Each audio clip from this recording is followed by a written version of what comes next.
FYI, old people adore me. You didn't want me then, okay? You don't want me now? Game over if working with me is what you really want. Right, Chuck? Each week we break down another Better Call Saul episode in order. This week, everything changes. And I'll just say it, this is my favorite episode of the season. We've got character-defining moments, so many iconic lines, and 30 details you might not know in Season 1, Episode 9. Pimento.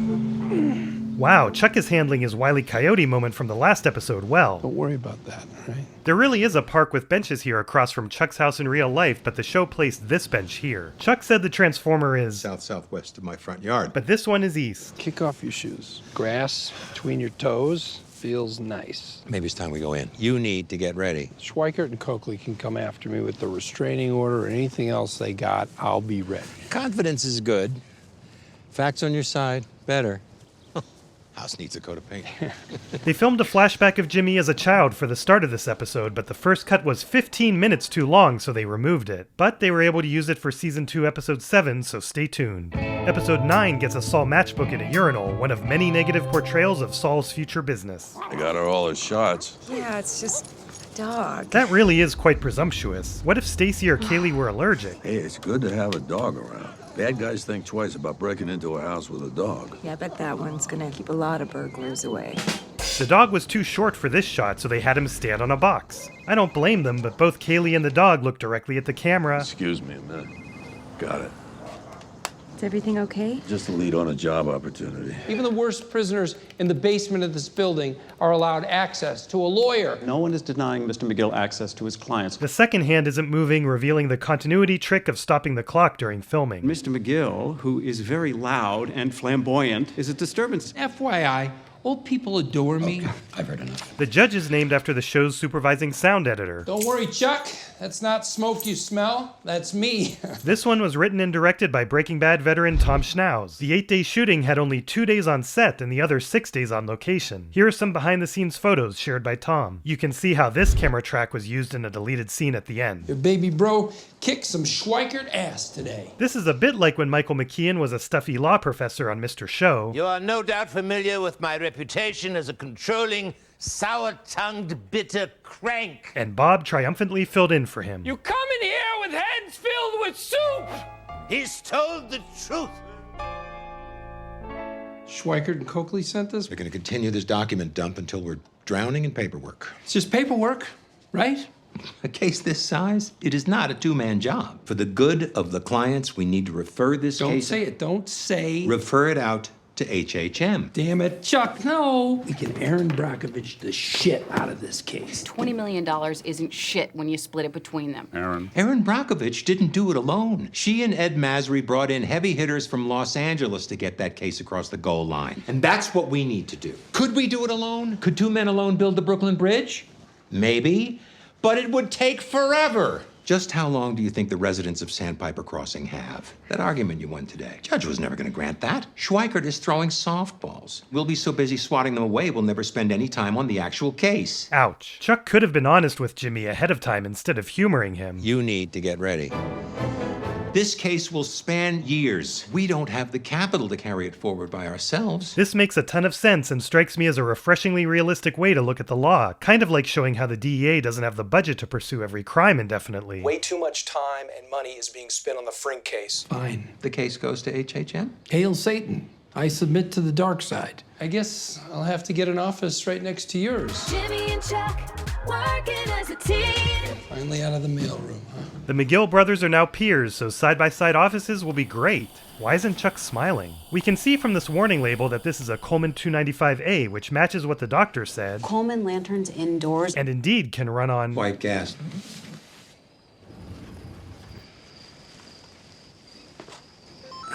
I think I can see the number Chuck dials, but the digits don't match the tones. Visually, he's dialing a non-existent area code, but based on the tones, he's dialing a number in the St. Louis area. Yes, hello. No, it's me. That lowercase AT&T logo was introduced 3 years in the future. In real life, he's 6'10". Although it has the same look, Tom Schnauz confirmed this is not the same parking garage that Gus was in. So, Protection job. Civilian. Stephen Ogg is famously the voice of Trevor from GTA, which fits his character. The guns and crank in this area go through Trevor Phillips Enterprise, or they ain't going. You've been doing this long?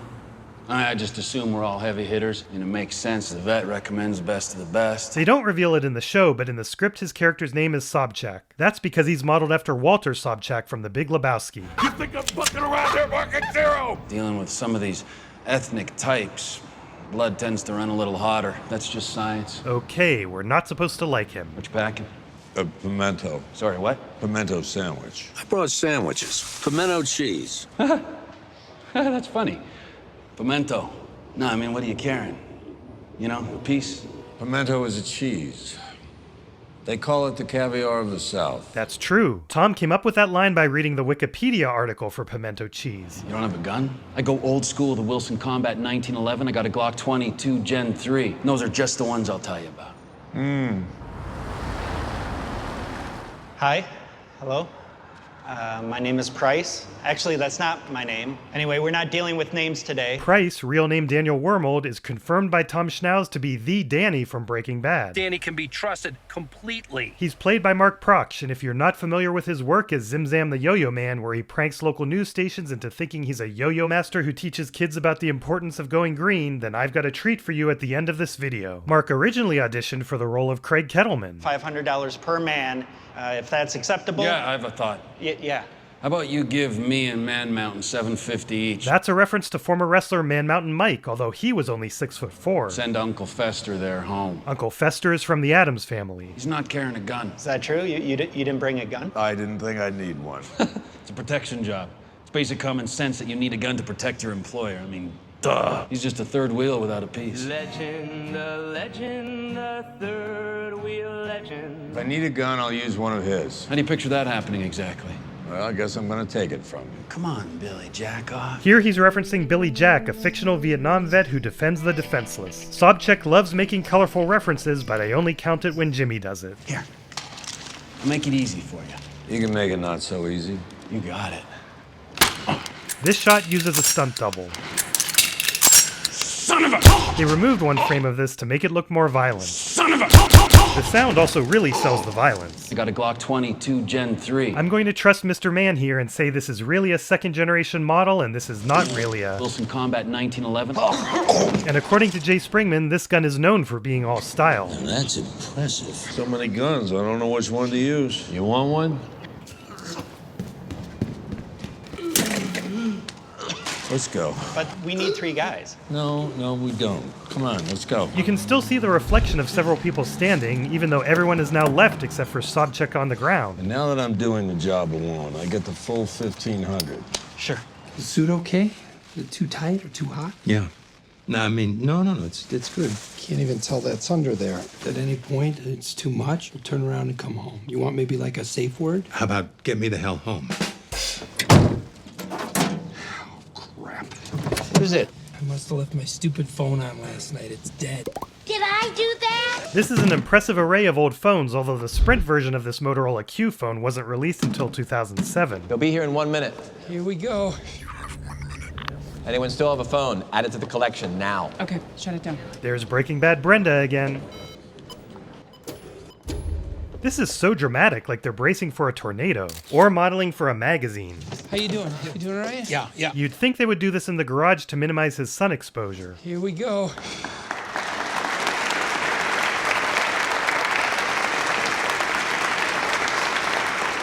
Howard, you didn't need to do all this. Oh, I couldn't have stopped them if I'd wanted to. Brenda! Aw, that's nice that Brenda got a shout out. It's noteworthy how warm of a reception Chuck got, whereas everyone ignored Jimmy. Nobody other than Kim even helped with the boxes. Jesus.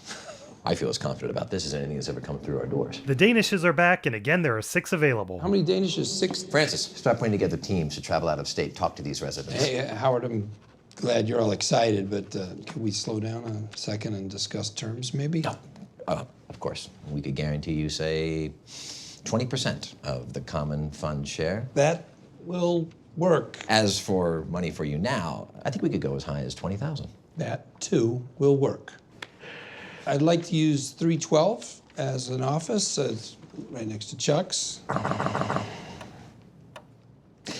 Can I have the room? Howard, when the room's clear.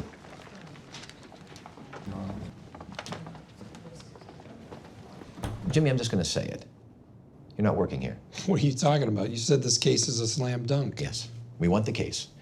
We don't want, The normally direct Howard has trouble looking at Jimmy when delivering this news. This detail was nailed down even before the script was written. The case is all we want.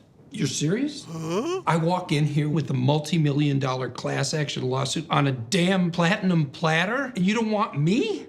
Why in Christ not? What is it that you can't let go of? We are not taking in any new associates into the firm. Bullshit new associates. Someone walks in with a case like this, you beg them to be partner. You didn't want me then, okay? You don't want me now? Indeed, losing out on millions to avoid hiring Jimmy, not even as a partner, seems ludicrous.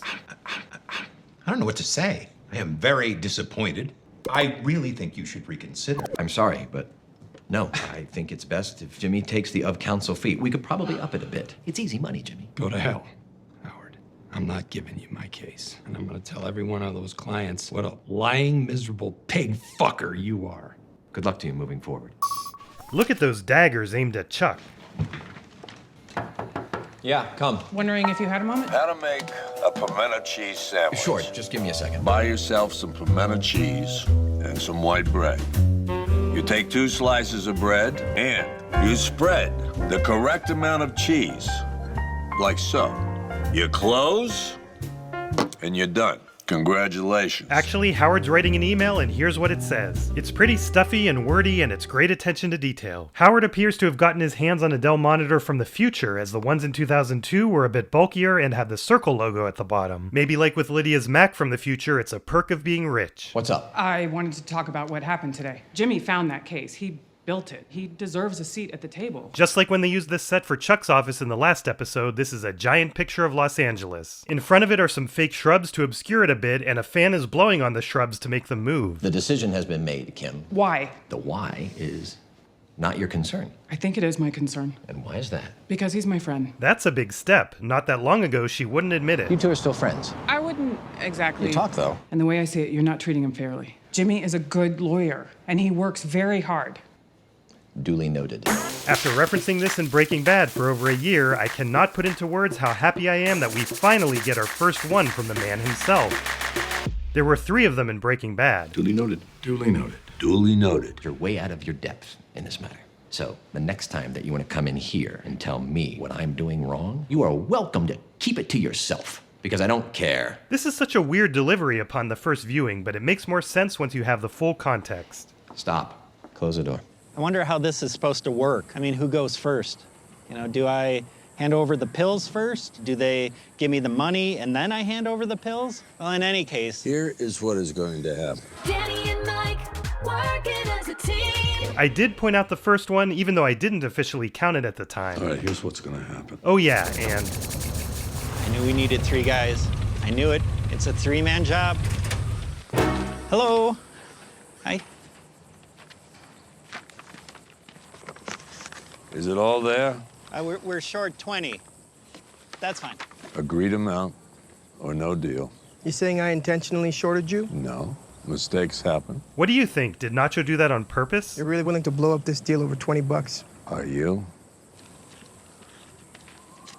They used a fan to blow that out of his hand. 80 milligram pills, still factory sealed. The pills are oxycodone.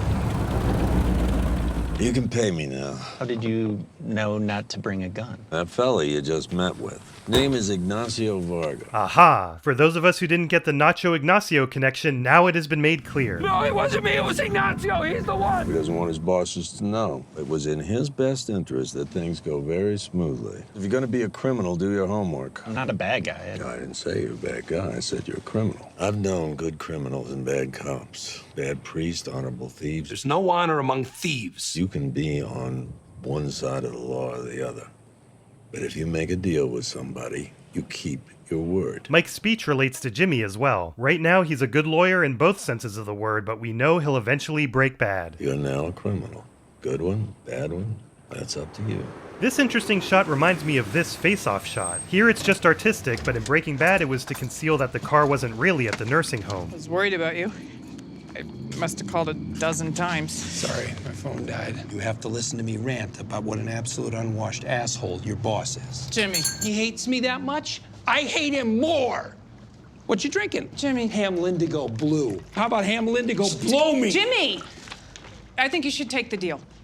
What? Taking the deal really is the best thing for you. Now that she knows the truth, she's trying to protect Jimmy from finding out. It makes you wonder what would have happened if he took Kim's advice. You want me to give up the case?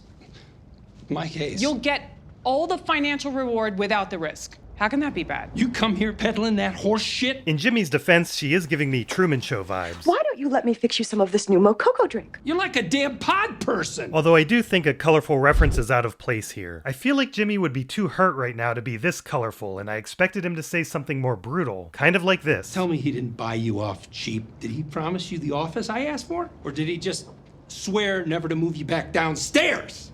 Take the deal.